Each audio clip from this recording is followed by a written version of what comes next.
বিগত নির্বাচনগুলোতে ভোট ডাকাতির সাথে জড়িত ইসি কর্মকর্তারা এখনও কমিশনে বহাল থাকায় সুষ্ঠু নির্বাচন আয়োজনে শঙ্কা জানিয়েছে এনসিপি।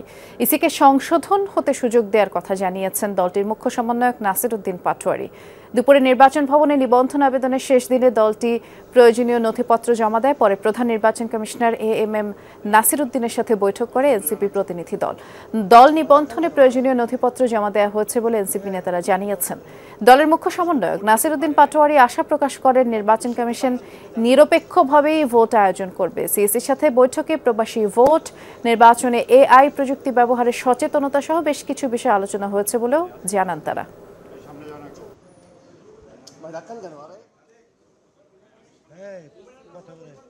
মানুষ হলে ভোট দিতে পারে নাই, আর আমরা ভবিষ্যৎ যে বাংলাদেশ থেকে যাচ্ছি তাদেরকে আমরা কারেকশনের সুযোগ দিচ্ছি। এটা আমরা অতীত বিভিন্ন জায়গায় যখন আন্দোলন করেছিলাম তখন আমরা সুযোগ দিয়েছিলাম যে আপনারা কারেকশন হন, আপনারা গুলি করবেন না। ইলেকশন কমিশন যদি সামরিক উর্দি পড়ে, দলীয় উর্দি পড়ে তার মেরুদণ্ড বিকিয়ে দিতে চায় এবং ভোট না দিতে চায়, তাহলে আমরা ফাইনালি হয়তো এই সিদ্ধান্তে যেতে আমরা বাধ্য হব।